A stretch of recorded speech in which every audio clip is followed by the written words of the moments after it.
Picture this, a moody, black and white frame. You see some smoke curling up. A man steps into the light, and he tells you about some poor soul who's just woken up in a world that's, well, it's not quite right. That was the classic TV show. But these days, you don't really need to turn on the television. You just need to open your front door. And that's really the central idea we're digging into here. The show used to be a 30-minute scare, you know? And then we could just return to our normal lives. But what happens when normal life is the scare? When the old episodes actually start to feel like comfort food? Well, the reality we're in has become like one long, unbroken episode. There's no satisfying moral at the end, no credits to signal that it's all over. The big twist is that the nightmare you were afraid of, that was just the preview for the next season.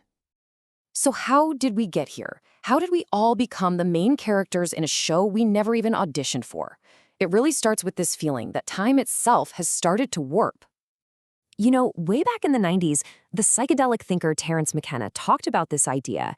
He basically predicted that weird things would just keep getting weirder and faster until history itself stopped behaving normally. And when you look at our endless news cycles or viral belief systems, you gotta admit, it kind of feels like he was onto something. What's really happened is that we've turned that accelerating novelty into a business model. We built this massive engine that runs on paranoia and our desperate need for something new. And in doing that, we've transformed our shared experience into a constant stream of bingeable content where, hey, any one of us could become the main character of the day. Of course, every show needs a director. Only in our version, the directors are completely invisible, running on millions of lines of code. And what's so jarring about this, what's so strange, is the way we all participated. Dystopia didn't show up with a marching army. It arrived as a software update, a convenience. We willingly installed the surveillance equipment in our own homes, and we even thank it for telling us the weather. These algorithmic overlords, they're the puppet masters. Your phone guesses your thoughts before you type them, Spotify knows exactly what nostalgic mood you're in, and your newsfeed serves up the precise outrage needed to keep you clicking. It is the invisible director of your own personal Twilight Zone episode. And this right here, this really gets to the heart of the trade-off. We clicked accept because we were tired, we were distracted, and we were just hoping for an easier life. And what we got was a system that profits from our every weakness and our every desire. Now, every episode needs a set, right? So let's talk about the economic landscape where our story takes place. It's less of a stage and more of a funhouse. And this is the core principle. The mirrors in this funhouse are all warped, but believe me, the cash registers work perfectly. The old tagline was land of opportunity, but it seems like the fine print applies to someone else. Here are the symptoms. The middle class, which used to be the main character of the American story, is now just a ghost. The gig economy isn't some cool side hustle. It's a system where you provide the car, the insurance, and the gas, while the company provides an app and a pep talk. And those tent cities we drive past, they're not background props. They are the direct reflection of this economic structure. Okay, so we have our invisible directors, and we have our warped economic set. But here's where it gets truly, truly weird. The very nature of reality is now up for debate. It really wasn't that long ago that we all basically agreed on the basics, but now even fundamental truths are filtered through our feeds. Was that a lie, or was it just performance art? Well, it depends entirely on which algorithm is curating your world. The thing to understand is that your feed isn't a window. It's not.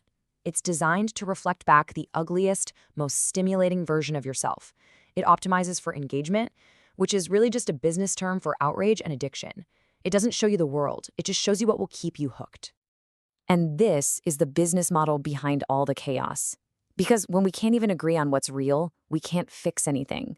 A confused, paralyzed population is a profitable one. You're too busy yelling at strangers online to notice your own house is on fire. So, what do you do when the credits never roll? The final part of the story isn't about escaping. It's about finding a way to navigate the absurdity. Look, denial just makes it worse. Rod Serling would probably remind you that the monsters are already in the house.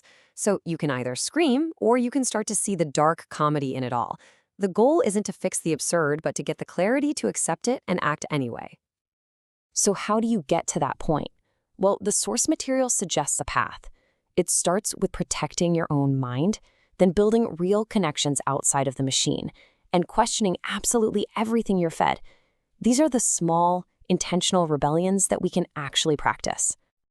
And these aren't about saving the world overnight. They're about reclaiming your time and your attention. Stop feeding the algorithms. Have a conversation that isn't being monetized. Read something that actually challenges you. Every single one is a tiny act of revolution against the invisible directors of your life. And that's the real power in that choice. You can't just banish the algorithms, but you can choose not to feed them. And that freedom, however small it is, proves that you are still the author of your own story. The original Twilight Zone always ended with a thought that just lingered long after the screen went dark. So here's yours. Maybe you can't stop the madness, but you can carve out a little corner of sanity right in the middle of it. The show goes on, and somehow that just has to be okay.